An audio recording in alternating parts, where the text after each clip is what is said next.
हरि ओम। ओम जय श्री राधे, जय श्री कृष्ण। आप सभी को हृदय से प्यार भरी राधे राधे। और कैसे हैं आप सभी? आशा करते हैं ठाकुर जी की कृपा से आप सभी कुशल मंगल होंगे और ठाकुर जी की भक्ति में लीन होंगे। तो आइए, आज है पावन आमल की एकादशी। फाल्गुन मास के शुक्ल पक्ष की आज एकादशी है, आमल की एकादशी। हमारे ब्रज में, वृंदावन में आज की एकादशी को कहते हैं रंग भरनी एकादशी। तो आज के दिन वृंदावन में बड़ी जोर की परिक्रमा लगती है। लाखों श्रद्धालु आते हैं देश विदेश से और वृंदावन की परिक्रमा लगाकर रंग भरनी एकादशी का आनंद प्राप्त करते हैं और हर्ष उल्लास के साथ में रंग भरनी एकादशी का उत्सव मनाते हैं। तो आप सभी VKVPS परिवार के सभी सदस्यों को, विश्व के भक्तों को, सभी विश्ववासियों को आमल की एकादशी, रंग भरी एकादशी की बहुत बहुत हार्दिक शुभकामनाएं, बहुत बहुत बधाई। श्रीधाम वृंदावन से आप सभी को ठाकुर जी की ओर से बहुत बहुत बधाई। आज है आमल की एकादशी, तो एक बार मेरे साथ जय जयकार करेंगे। बोलो रंग भरनी एकादशी की जय, आमल की एकादशी की जय। तो आइए आज की पावन कथा पर हम दृष्टि डालते हैं। किस प्रकार यह आमल की एकादशी की कथा है, इसका क्या विधान है। तो आइए देर न करते हुए ले चलते हैं आज की कथा प्रसंग में। नए आए हैं तो चैनल को सब्सक्राइब कर ले में, बेल आइकन को भी प्रेस कर दे में और कमेंट में लिख दे में होरी के रसिया की जय। तो आइए आरंभ करते हैं आज की एकादशी महात्म की कथा। तो एक बार मांधाता ऋषि बोले वशिष्ठ जी से कि हे वशिष्ठ जी, यदि आप मुझ पर प्रसन्न हैं तो ऐसे व्रत की कथा कहो जिससे मेरा कल्याण हो। महर्षि वशिष्ठ जी बोले कि हे राजन, सभी व्रतों में उत्तम और अंत में मोक्ष देने वाला व्रत है आमल की एकादशी का व्रत। मैं इसका वर्णन करता हूँ। यह फाल्गुन माह शुक्ल पक्ष में होता है। इस व्रत के फल से समस्त पाप नष्ट हो जाते हैं। इस व्रत का पुण्य 1000 गोदान के फल के बराबर है। मैं आपसे एक पौराणिक कथा कहता हूँ, उसे ध्यानपूर्वक सुनो। एक वैदिक नाम का नगर था।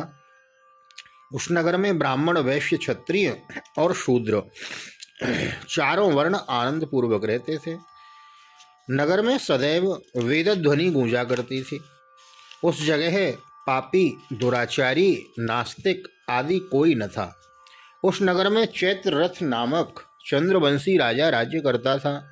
उस महान विद्वान तथा धार्मिक था वह उस राज्य में कोई भी दरिद्र तथा कंजूस नहीं था। उस राज्य के सब निवासी विष्णु भक्त थे। वहाँ के निवासी वृद्ध से बालक तक प्रत्येक एकादशी का व्रत करते थे। एक समय फाल्गुन मास के शुक्ल पक्ष की आमल नामक एकादशी आई। उस दिन राजा ने प्रजा तक, वृद्ध से बालक तक सबने हर्ष सहित उस एकादशी का व्रत किया। राजा अपनी प्रजा के साथ मंदिर में आकर कुंभ स्थापित करके तथा धूप, दीप, नैवेद्य, पंच रत्न, छत्र आदि से धात्री का पूजन करने लगा। वे सब धात्री की इस प्रकार स्तुति करने लगे कि हे धात्री, तुम ब्रह्मस्वरूप हो, तुम ब्रह्मा जी के द्वारा उत्पन्न हो और समस्त पापों को नष्ट करने वाली हो। तुमको मैं नमस्कार करता हूँ। अब तुम मेरा अर्घ स्वीकार करो। तुम श्री रामचंद्र के द्वारा सम्मानित हो। मैं आपकी प्रार्थना करता हूँ, मेरे समस्त पापों का हरण करो। उस समय देवालय में रात्रि को सबने जागरण किया। रात्रि के समय उस जगह एक बहेलिया आया। वह महापापी तथा दुराचारी था। अपने कुटुंब का पालन वह जीव हिंसा करके करता था। वह भूख प्यास से अत्यंत व्याकुल था। कुछ भोजन इच्छा से मंदिर के एक कोने में बैठ गया। उस जगह विष्णु भगवान की कथा तथा एकादशी महात्म सुनने लगा। इस प्रकार उस बहेलिया ने समस्त रात्रि को अन्य लोगों के साथ जागरण कर व्यतीत की। प्रातःकाल होते ही सभी लोग अपने अपने घर गए। इस प्रकार वह बहेलिया भी अपने घर चला गया। जाकर भोजन किया। कुछ समय बीतने के पश्चात उस बहेलिये की मृत्यु हो गई और आमल की एकादशी के व्रत तथा जागरण के प्रभाव से उसने एक राजा के यहाँ जन्म लिया। उसका नाम वसुरथ रखा गया। बड़ा होने पर वह चतुरंगिणी सेना सहित तथा धन धान्य से युक्त होकर 10 सहस्त्र ग्रामों का पालन करने लगा। वह तेज में सूर्य के समान, क्रांति में चंद्रमा के समान, वीरता में विष्णु भगवान के समान और क्षमा करने में पृथ्वी के समान था। वह अत्यंत धार्मिक, सत्यवादी, कर्मवीर और विष्णु भक्त था। वह प्रजा का समान भाव से पालन करता था। दान देना उसका नित्य का कर्तव्य था। एक दिन वह राजा शिकार खेलने के लिए गया। देव योग से वन में वह रास्ता भूल गया था और दिशा ज्ञान न होने के कारण उसी वन में एक वृक्ष के नीचे सोता रहा।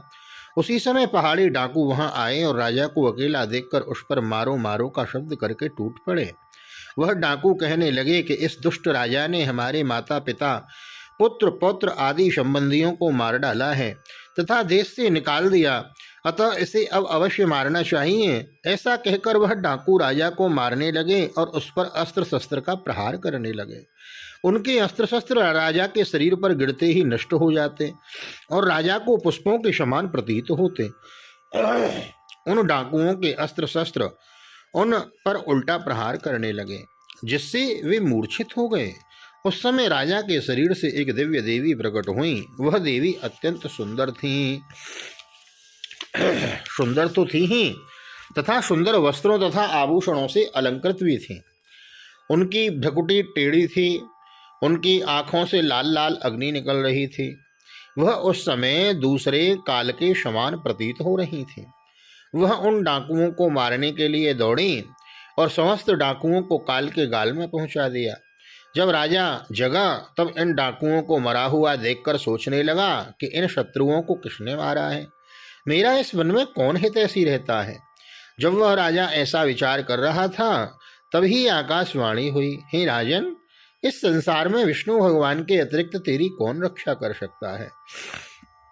परमात्मा ही तो हैं हमारी रक्षा करने वाले, पल पल पे हमें बचाने वाले, हमारी हर समय देखभाल करने वाले। इसलिए इस निर्जन वन में, इस संसार में विष्णु भगवान के अतिरिक्त तेरी कौन रक्षा कर सकता है। इस आकाशवाणी को सुनकर राजा अपने नगर को वापस आ गया और सुखपूर्वक राज्य करने लगा। महर्षि वशिष्ठ जी बोले, हे राजन, यह सब आमल की एकादशी के व्रत का ही प्रभाव था। इसलिए जो मनुष्य एक आमल की एकादशी का व्रत भी करते हैं वे प्रत्येक कार्य में सफल होते हैं और अंत में विष्णु लोक को जाते हैं। विष्णु लोकम स गच्छति। तो यह आमल की एकादशी के व्रत महात्मा की कथा हमने श्रवण करी। अनजाने में भी व्रत हुआ तो भी कल्याण हो गया और जानबूझ के करेंगे तो पता नहीं भगवान ही प्राप्त हो जाएंगे। तो इसलिए यथासंभव, यथा समय, यदि संभव हो सके तो आज का व्रत अवश्य करें। और व्रत उपवास, उपसमीपे वासम इति उपवासो, परमात्मा की याद बनाए रखना ही व्रत है। परमात्मा का स्मरण हमें कभी विस्मरण न होवे, उनकी कभी भूल न हो, हमें परमात्मा याद बने रहें, भगवान की स्मृति बनी रहे। यही प्रार्थना ठाकुर जी के चरणों में। आप सभी को एक बार पुनः आमल की एकादशी, रंग भरी एकादशी की बहुत बहुत हार्दिक शुभकामनाएं। आज हमारे ब्रज में, वृंदावन में बड़ी विशेष परिक्रमा लग रही है। अभी परिक्रमा इतनी जोरों पे चल रही है कि शाम को आप जाके देखेंगे परिक्रमा मार्ग में तो 1.5 2 इंची गुलाल जम जाता है, इतना रंग बरसता है। आज यस्टरडे, कल लट्ठमार होली थी नंदगांव में और 18 तारीख को होली थी बरसाने में। तो बरसाने की लट्ठमार होली की विशेष कथा भी आपको एक वीडियो हमने दी है, उसको भी श्रवण करें। और बरसाने नंदगांव की लट्ठमार होली की कथा का श्रवण करें। और आज ये आमल की एकादशी की कथा की आपको वीडियो प्रदान की है, इसको श्रवण करें। बुजुर्गों को सुनाएं, बालकों को सुनाएं। और ब्रह्म मुहूर्त में सुबह आपको श्रीमद् भागवत की बृहद कथा भी श्रवण करने को मिल रही है, तो उसको मिस न करें। भागवत का मूल पाठ, मूल कथा यथारूप हम श्रवण कर रहे हैं। 10वें स्कंद की उत्तरार्ध की कथा चल रही है। बड़ा सुंदर प्रसंग चल रहा है, तो वह कथा भी आप श्रवण करें। अधिक से अधिक लोगों को शेयर करें। नए आए हैं तो चैनल को सब्सक्राइब किए बिना न जाएं, बेल आइकन को भी प्रेस कर दें और जाते जाते कमेंट में लिख दें रंग भरनी एकादशी की जय, बोलो ब्रज के होरी के रशिया की जय। तो सब जगह होरी या ब्रज होरा, सभी जगह होली मनाई जाती है और ब्रज में होरा मनाया जाता है। बड़े हर्ष उल्लास के साथ में होली की धूमधाम मची है, ब्रज में आनंद मचा हुआ है। तो आप भी मनशे बने रहें वृंदावन में। तो आप सभी को एक बार पुनः मैं राधेश्याम वशिष्ठ भागवत निकेतन से आप सभी को हृदय से प्यार भरी जय श्री राधे, जय श्री कृष्ण।